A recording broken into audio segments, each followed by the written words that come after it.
प्रस्तुत कहानी का संबंध इंग्लैंड देश के दो बालकों से है जिनकी आदर्श मित्रता से शिक्षा लेना प्रत्येक विद्यार्थी के लिए उचित है। आओ उनके विषय में जानकारी प्राप्त करें। स्कूल निकोलस तथा बेक नामक दो सहपाठी लंदन के एक प्रसिद्ध स्कूल के छात्र थे।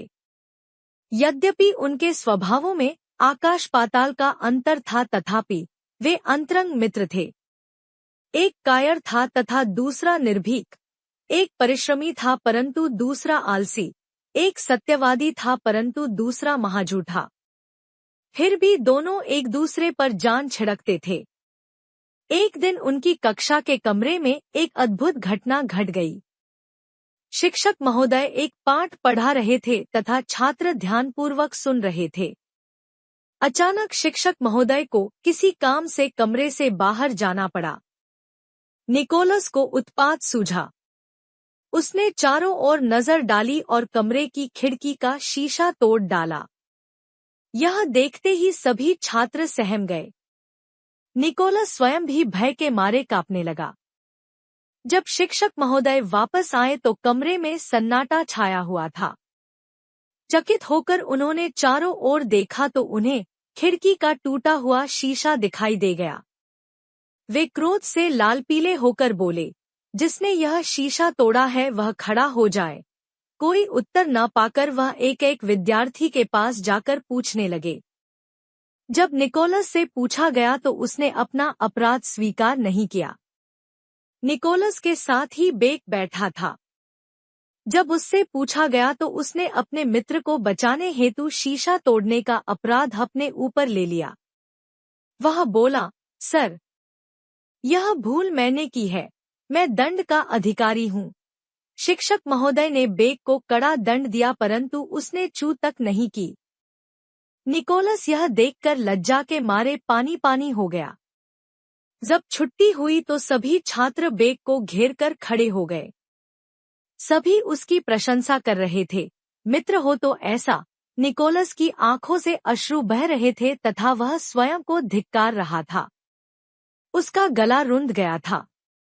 साहस बटोर कर वह बेक के सामने जाकर रोते हुए बोला, बेक, तुम्हारे इस त्याग ने मुझे झंझोड़ डाला है। तुम्हारा यह ऋण मैं कैसे चुकाऊंगा। 40 वर्ष बीत गए।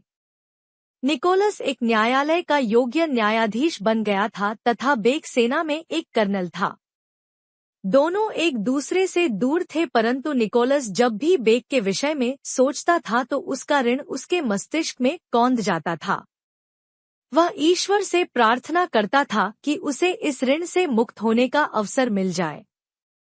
अंततः उसकी प्रार्थना स्वीकार हुई तथा उसे मनचाहा अवसर मिल गया। उन दिनों इंग्लैंड में राजतंत्र तथा लोकतंत्र के समर्थकों में संघर्ष चल रहा था। बेक राजतंत्र के समर्थकों में था। जब उनकी हार हो गई तो अपने कई साथियों के साथ बेक को भी बंदी बना लिया गया। उन दिनों शासन की बागडोर ओलिवर क्रॉमवेल नामक व्यक्ति के हाथ थी। उसने सभी बंदियों को मृत्युदंड देने के आदेश जारी कर दिए। संयोग की बात थी कि अपने साथियों के साथ कर्नल बेक को जिस न्यायालय में पेश किया गया उसका न्यायाधीश निकोलस था। बेक को देखते ही निकोलस ने उसे पहचान लिया परंतु वह शासन के आदेश से बंधा हुआ था। उसने मन में विचार करके एक योजना बनाई तथा अपना निर्णय देते हुए कहा, 5 दिन के पश्चात सबको फांसी दे दी जाए। किंतु निकोलस का मन व्याकुल था। न्यायमंच से उतरते ही अपनी योजना के अनुसार निकोलस ने ओलिवर क्रॉमवेल से भेंट करके बेक को क्षमादान दिलवाने का निश्चय किया। उन दिनों न रेलें थी तथा न ही सड़क वाहन। आता वह घोड़े पर सवार होकर लंदन की ओर चल पड़ा। 2 दिन की यात्रा के पश्चात वहां पहुंचा तथा ओलिवर क्रॉमवेल से जा मिला।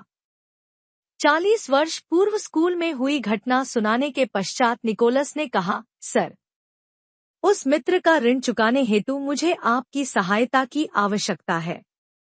आप मेरे प्राण ले लीजिए परंतु मुझे अपने मित्र के ऋण से मुक्त कर दीजिए। मैं आपसे उस मित्र के लिए क्षमादान चाहता हूँ। क्रॉमवेल अत्यंत कठोर तथा दयाहीन व्यक्ति था। परंतु 40 वर्ष पुरानी घटना सुनकर तथा निकोलस की उऋण होने की भावना देखकर वह पसीज गया। क्षमादान पत्र पर हस्ताक्षर करके निकोलस को देते हुए बोला, जाओ, आज तुमने मुझे भी बदल दिया निकोलस। मैं तुम दोनों की मित्रता को नमन करता हूँ। निकोलस क्षमादान पत्र लेकर 2 दिन की यात्रा के पश्चात उस बंदीगृह में जा पहुंचा जहां बेक बंदी के रूप में बैठा था।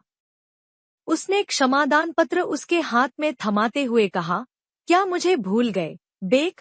दोनों मित्रों ने एक दूसरे को बाहों में भींच लिया। दोनों की आंखें प्रेम के अश्रुओं से डबडबा रही थी।